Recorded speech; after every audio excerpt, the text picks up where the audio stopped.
to use that as a guidebook for life. Now, this is crazy. Why was the Book of Enoch removed from the Bible? When we look at various snips of the New Testament, Enoch seems to be in play. The Book of Enoch, an ancient Jewish text attributed to the great-grandfather of Noah, has long captivated scholars and spiritual seekers due to its profound mystical content. While the book is not part of the canonical Bible, it offers a window into the early Jewish understanding of the divine and the supernatural. The book holds critical insights into the development of early Jewish thought, the formation of Christian doctrines, and the apocalyptic traditions that would later influence much of Western religious philosophy. On the famous Joe Rogan Experience, the book has been a subject of discussion several times. One episode also dealt with how scientists finally opened the Book of Enoch and what happened next. There's a lot to unpack, so let's get straight to it. The Book of Enoch and the biblical tradition. Right off the bat, let's get one thing straight. The Book of Enoch is far from ordinary. Back in 2019, Joe Rogan and Graham Hancock, a researcher and author known for exploring ancient civilizations and alternative histories, sat down together and delved into the themes of the book, especially its apocalyptic visions and the fall of the Watchers or fallen angels. Rogan was right to note how the Book of Enoch relates to the broader narrative of human history. But one can't help but wonder, how come the book was excluded from the biblical canon, and what would have happened had it been accepted as canon? We'll get to that soon enough, but first, let's get some perspective. Well, as noted earlier, the book is unusual. For instance, it claims that Watchers, a group of angelic beings who descended to Earth, married human women, and fathered a hybrid race of giants known as the Nephilim. These beings, according to the text, corrupted humanity and taught forbidden knowledge, such as weapon-making, cosmetics, astrology, and sorcery. Even more puzzling is the vivid depiction of Enoch's celestial journey, where he's taken into the heavens and shown the intricate workings of creation, including strange portals that govern natural phenomena. These themes have led some to speculate whether the Book of Enoch is a metaphor, an allegory, or a record of something even more extraordinary. Back in the 4th century AD, religious leaders from all over Christendom debated which text should be included in what we now recognize as the Bible. The decision-making began to solidify by the Council of Nicaea in 325 AD and continued through other councils, like Hippo in 393 AD and Carthage in 397 AD, which formalized the canon of the Old and New Testaments. These councils emphasized unity and consistency in belief across the growing Christian world. However, numerous texts, including the Book of Enoch, the Gospel of Thomas, and others now categorized as apocryphal or pseudepigraphal, were excluded. While the Book of Enoch faced specific challenges when it came to canonization, its influence persisted. Early Christian figures like Tertullian and Origen referenced and admired the text, and it remained canonical in the Ethiopian Orthodox Church, where it still holds a revered place today. Recent archaeological discoveries, such as the Dead Sea Scrolls, have reignited interest in texts like the Book of Enoch. These findings show that such texts were widely read and respected in certain Jewish communities before the time of Christ. Modern scholarship is better equipped to trace how and why texts like Enoch fell out of favor. This will also help us unearth the political and cultural shifts in the early church. So, let's get straight back to it. How do the believers see the Book of Enoch? The Book of Enoch stands as one of the most enigmatic and controversial texts in religious history, influencing both Judaism and Christianity, while simultaneously being shunned by mainstream traditions. It was highly prominent during the Second Temple period. We know this because it has been significantly represented in the Dead Sea Scrolls, where multiple copies were discovered. Yet today, its canonical acceptance is limited, notably preserved by the Beta Israel Jewish community of Ethiopia. This profound influence versus widespread rejection raises tantalizing questions about its place in religious history. The Jewish rejection of Enoch was primarily theological. Rabbinic Judaism deemed it inconsistent with the Torah's teachings, particularly its apocalyptic narratives and elaborate angelology. For instance, 1 Enoch 40 introduces the angel Phanuel, who oversees repentance and eternal life. This goes against traditional Jewish teachings. The idea that angels could rebel against God and corrupt creation, as described in detail with the Watchers and their offspring, the Nephilim, was seen as bordering on blasphemy. Such ideas clashed with Jewish monotheism, where divine sovereignty was absolute and angels were mere messengers, incapable of moral deviation. Moreover, portions of Enoch appear to repurpose or expand upon existing Torah material, as seen in 1 Enoch 1, which draws heavily from Deuteronomy 33. This led to accusations of it being derivative rather than divinely inspired. Despite this, its profound influence remains undeniable. In Christianity, the Book of Enoch initially found acceptance among early theologians. However, by the 5th century, it was largely excluded from Christian canons, surviving only in the Ethiopian Orthodox tradition. This exclusion stemmed from similar concerns as those in Judaism: its speculative cosmology, its graphic depiction of fallen angels, and its potential to foster heretical interpretations. The early church's reluctance to canonize Enoch likely stemmed from concerns over its apocalyptic zeal and speculative cosmology. Its narratives, steeped in visions of divine retribution and cosmic warfare, diverged from the Christ-centered teachings of grace and redemption that the Church sought to emphasize. Modern discoveries, like the Dead Sea Scrolls, provide new opportunities to re-evaluate the Book of Enoch's historical and theological significance. Scholars have noted its influence on apocalyptic literature and its role in shaping early Christian eschatology. Was its exclusion a mere accident of history? Or was it a deliberate attempt to streamline doctrine? Perhaps the text's detailed descriptions of angelic rebellions and celestial hierarchies simply posed too many challenges to the developing orthodoxies of Judaism and Christianity alike. As the scrolls reveal more about Second Temple Judaism, the Book of Enoch continues to provoke debate, leaving us to ponder what deeper truths might lie hidden in its cryptic verses. To get a better sense of things, let's take a walk through history. The history of the Book of Enoch. Today, the Book of Enoch survives in fragments across various languages, with its most complete early manuscripts preserved in Ge'ez, the liturgical language of Ethiopia. These Ge'ez manuscripts are divided into two main families, categorized by Robert Henry Charles in his 1906 edition. Family Alpha consists of older, more faithful versions that align closely with the earlier Hebrew, Aramaic, and Greek renditions, while Family Beta represents more recent, edited texts. Notable manuscripts from these families are housed in prestigious libraries and collections, such as the British Museum, the Bodleian Library, and the Vatican. These texts reflect centuries of meticulous preservation and the geographic spread of Enochic traditions. Beyond the Ethiopic tradition, the Book of Enoch is represented in fragments from Aramaic, Greek, Coptic, Latin, and Syriac. Aramaic fragments were uncovered in Qumran's Cave 4 in the mid-20th century, while Greek passages survive in works like the Chronographia Universalis and the Codex Panapolitanus. A rare Coptic fragment, a Latin excerpt, and a Syriac citation in Michael the Great's Chronicle further attest to the widespread influence and adaptation of the text across linguistic and cultural boundaries. These remnants, though incomplete, provide invaluable insights into the transmission and enduring significance of Enochic literature in ancient and medieval religious thought. So, what do we know about the history of this text? Well, for one, the Book of Enoch is a composite text that reflects a dynamic amalgamation of Jewish apocalyptic traditions spanning centuries.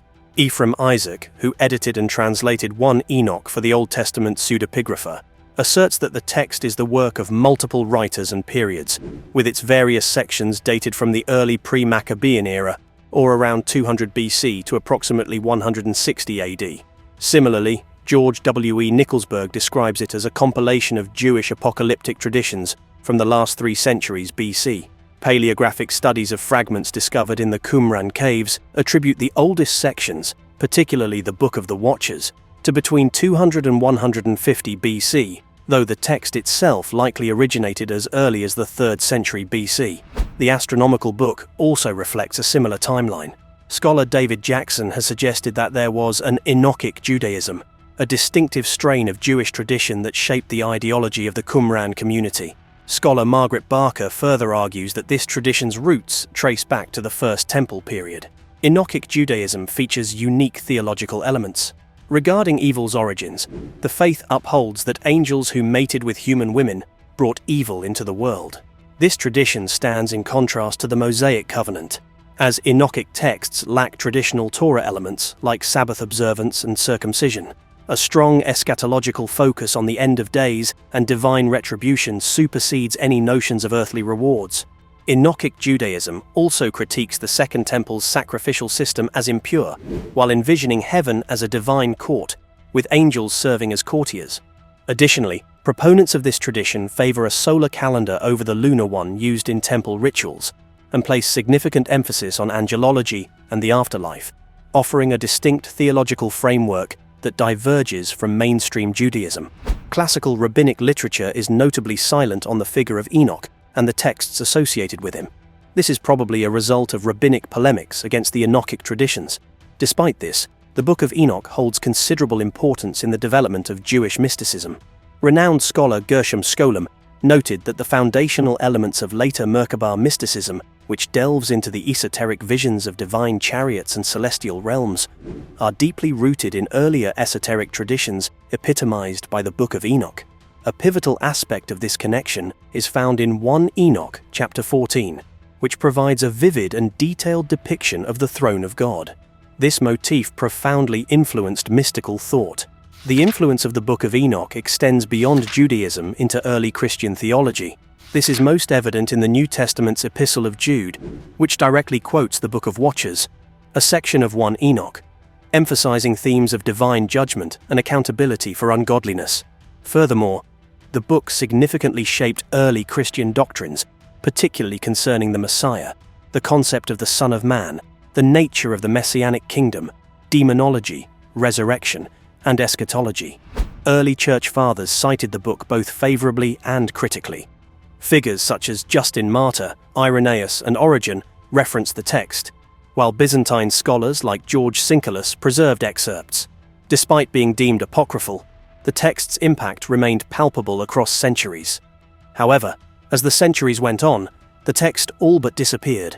It was presumed lost in much of the world outside Ethiopia until the 17th century, when reports emerged of an Ethiopic version. Sir Walter Raleigh mentioned an account of a portion of Enoch being discovered in Sheba during the 1st century. The account gained traction with James Bruce, a Scottish traveller who, in 1773, brought back 3 copies of the Gaze text to Europe. These manuscripts, housed in prominent libraries, remained largely unexamined until the 19th century, when scholars like Richard Lawrence produced the first English translations. The translations and commentaries of R.H. Charles in the late 19th and early 20th centuries became authoritative references. The discovery of Aramaic fragments of 1 Enoch among the Dead Sea Scrolls in the 1950s was another breakthrough. This confirmed the text's antiquity and revealed its original composition. Subsequent decades witnessed a resurgence of interest, as translations in various modern languages and comprehensive commentaries, such as those by Michael Knibb and George W. E. Nicholsburg, enriched the academic discourse. Scholars have also explored the possibility that Enochic literature represents an independent, non-Mosaic tradition within Second Temple Judaism, challenging conventional narratives about Jewish theological development. One thing is for sure, though: the Book of Enoch enjoys an enduring theological and literary significance. Its influence, though contested and complex, is as strong as ever. So, what is in the Book of Enoch? At its core, the book addresses the fall of the Watchers or angels sent to Earth to observe humanity, whose actions lead to the corruption of both mankind and the heavens. The Watchers, led by their chief angel Semiazaz, descend to Earth and take human wives, resulting in the creation of the Nephilim, or giants whose monstrous size and gluttony bring devastation to the Earth. Their arrival and subsequent actions disrupt the divine order, as they teach forbidden knowledge to humanity, including metallurgy, sorcery, astrology, and cosmetics, all of which contribute to the moral decay of mankind. The angels' transgression leads to their punishment by God, who sends archangels like Michael, Raphael, Uriel, and Gabriel to intervene, ensuring that both the fallen angels and their monstrous offspring face a dire fate. The Book of the Watchers, which details the aforementioned, also includes a vivid depiction of Enoch's heavenly journeys, where he witnesses the divine judgment that awaits the fallen angels and their corrupt offspring. Enoch intercedes for the fallen Watchers, urging God for mercy on their behalf. However, the judgment is unrelenting, and the angels' punishment is decreed.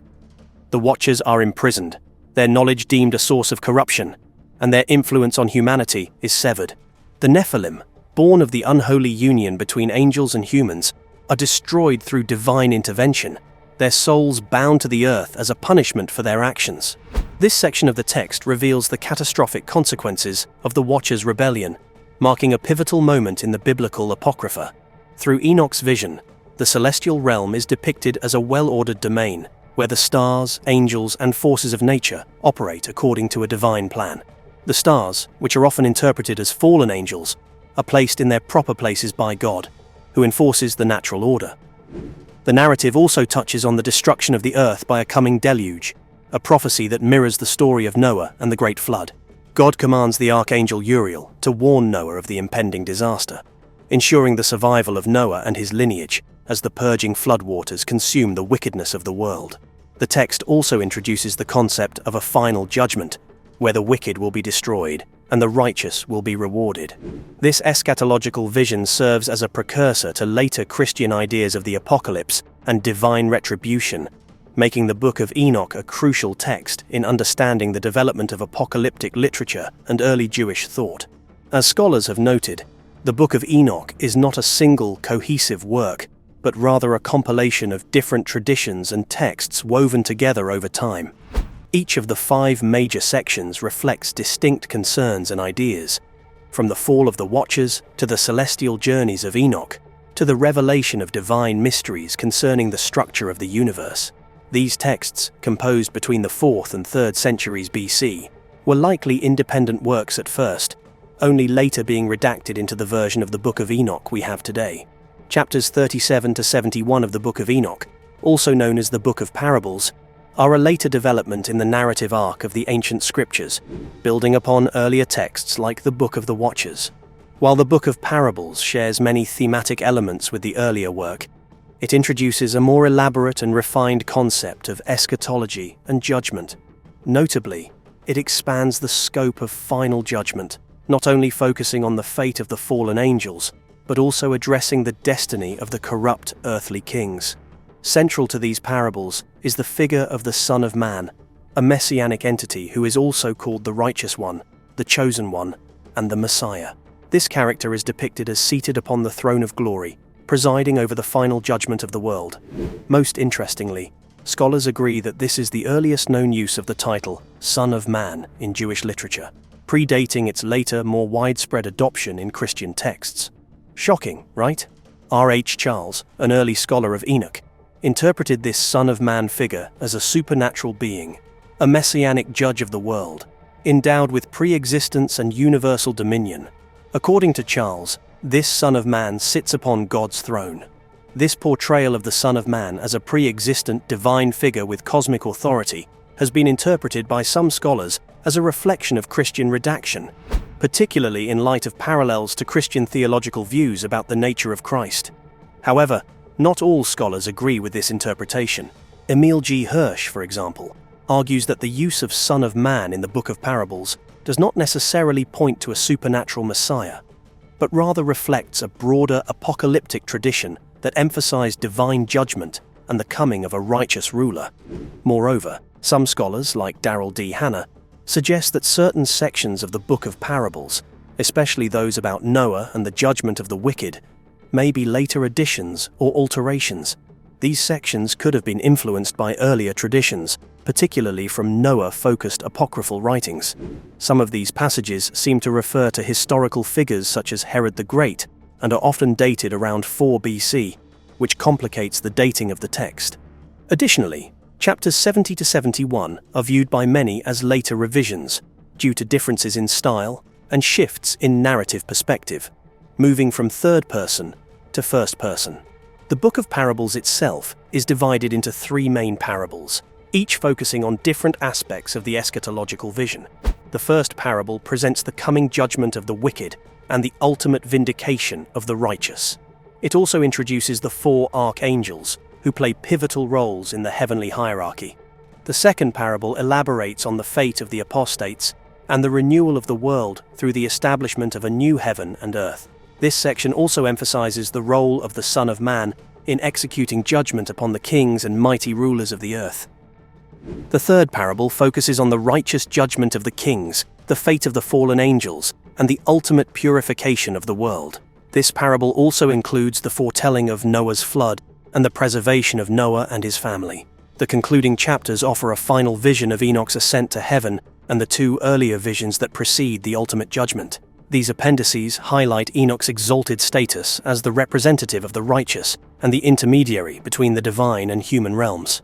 Overall, the text's complex layers, its eschatological focus, and its deep engagement with questions of justice and divine authority have made it a crucial piece of apocalyptic literature, influencing not only Jewish thought, but also early Christian theological developments. The astronomical book, another segment of the Book of Enoch, offers a profound exploration of celestial mechanics, divine knowledge, and the order of time. Found in the Dead Sea Scrolls at Qumran in the 20th century, fragments of this book are believed to have been written in the 3rd century BC. These texts introduce a detailed calendar system, one that organizes the year into 364 days, divided into 4 seasons of 91 days each. Each season consists of 3 months, each with 30 days, and an additional day is added at the end of the 3rd month. This solar calendar was strictly adhered to by the Dead Sea sect, and was notably different from the lunar-based calendars used in Jerusalem, which made it impossible for the sect to celebrate festivals on the same days as the temple in Jerusalem. The astronomical book aligned the heavenly bodies and the movement of time with divine intent, drawing direct connections to the creation narrative in Genesis.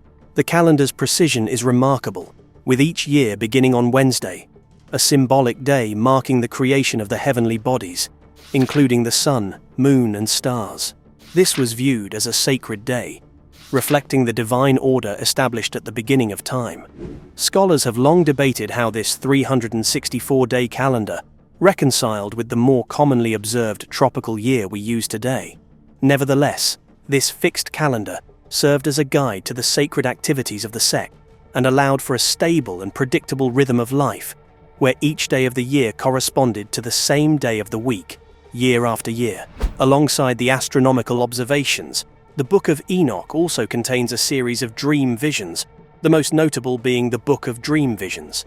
This section provides an allegorical retelling of the history of Israel, from the deluge to the coming of the Messianic kingdom. The visions are dense with symbolism, where figures such as Adam, Noah, and David are represented by animals. For instance, Noah is symbolized as a white bull, while the various nations and empires that interacted with Israel are depicted as different animals, each representing their moral or spiritual condition. One of the most striking features of the animal apocalypse, as this section is called, is its rich symbolic language. The white bull represents Adam and his descendants, while other animals, such as the black calf or Cain, and the red calf or Abel, represent significant biblical figures and their moral choices. The history of Israel is recounted through the allegory of sheep and other animals, with the Lord of the sheep representing God. The allegorical animals are placed within a framework of divine judgment, where the sins of the people, represented by the fallen angels, lead to their eventual punishment. The allegories continue with the portrayal of Israel's tumultuous history, from the Exodus to the Maccabean revolt, encapsulating the rise and fall of nations and the challenges faced by the Israelites. The visionary account includes the creation of the Temple of Solomon, the division of Israel into the northern and southern kingdoms, and the eventual destruction of Jerusalem. Throughout this narrative, the fate of the Israelites is entwined with their spiritual fidelity or infidelity to God. The animal apocalypse culminates in a vision of the New Jerusalem, where the righteous are resurrected and the Messiah arrives to bring salvation to the faithful.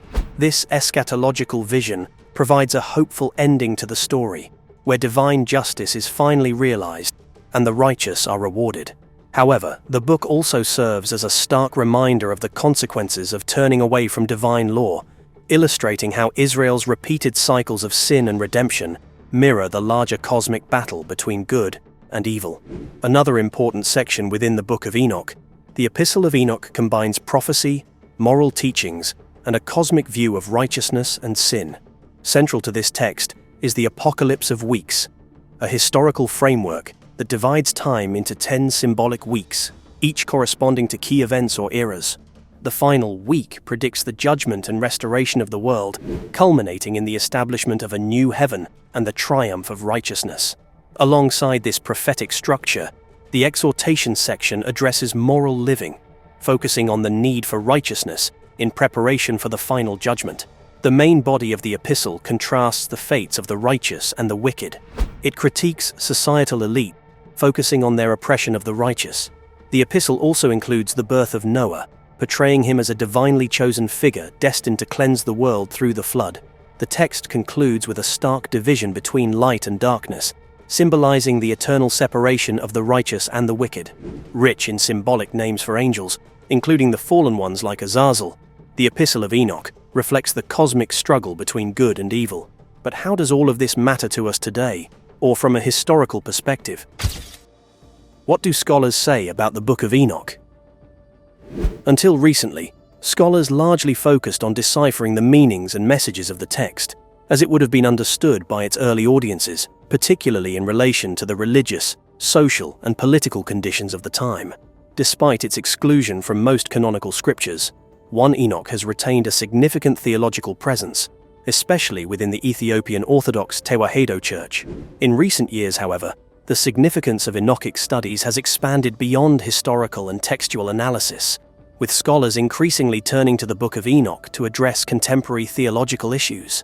But perhaps most shocking of all is the mention of the Son of Man. In 1 Enoch, the Son of Man is depicted as a heavenly figure who will come to judge the earth and establish righteousness. This apocalyptic figure has been the subject of much scholarly debate, particularly regarding his relationship to other messianic figures in Jewish and Christian traditions. The Son of Man in 1 Enoch is often seen as a precursor to the Christological figure of Jesus in the New Testament, and modern scholars continue to explore how the Enochic understanding of the Son of Man shapes theological discussions about messianism and the role of Christ in salvation history. Notable podcaster and internet personality Joe Rogan has shown a keen interest in the book's mysterious nature and connections to ancient religious and historical narratives, though he often takes a skeptical or exploratory approach to such discussions. For example, in a podcast episode with Graham Hancock and Randall Carlson, the conversation touched on ancient civilizations and esoteric tech, like the Book of Enoch, linking them to advanced knowledge possibly predating modern humanity. Rogan expressed fascination with how these texts might intersect with theories of ancient wisdom and lost technologies. In another discussion, Rogan mentioned the Book of Enoch as an example of a text excluded from the Bible, which adds an intriguing layer to debates about why certain writings were canonized while others were not. But what if this were not the case? What if the book had been considered part of the Christian canon? Had that been the case, Christianity could have evolved in radically different ways, both theologically and historically. The text's depiction of the Son of Man as a heavenly judge might have reshaped early Christology, presenting Jesus as an explicitly cosmic figure central to the final judgment and the restoration of righteousness. Its themes of angelology, particularly the rebellion of the Watchers and their imparting of forbidden knowledge, could have expanded Christian theology about angels, demons, and the origins of sin, resulting in a more metaphysical focus on spiritual warfare and the cosmic battle between good and evil. This emphasis might have led to apocalyptic themes dominating Christian worship, liturgy, and moral teachings while fostering an urgent, mystically charged view of salvation. The exclusion of 1 Enoch allowed the Church to develop a streamlined theology centered on the life and resurrection of Christ. Without the complex angelology and apocalyptic imagery, Christianity became more focused on individual redemption and the personal relationship with Jesus. The Church's institutional structure emphasized unity and doctrinal orthodoxy, minimizing alternative theological interpretations. Had 1 Enoch been included, Christianity might have leaned toward a more mystical and fragmented tradition, with greater openness to Gnostic and apocalyptic movements.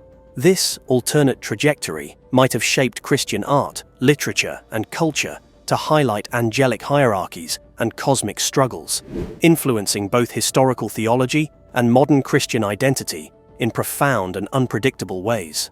Well, that's it for now. Thanks for watching. Did you like this video? If you did, please consider liking, dropping a comment, and hitting the subscribe button so that you don't miss out on our new uploads. Also, don't miss this video you see on your screen right now. It's truly unbelievable.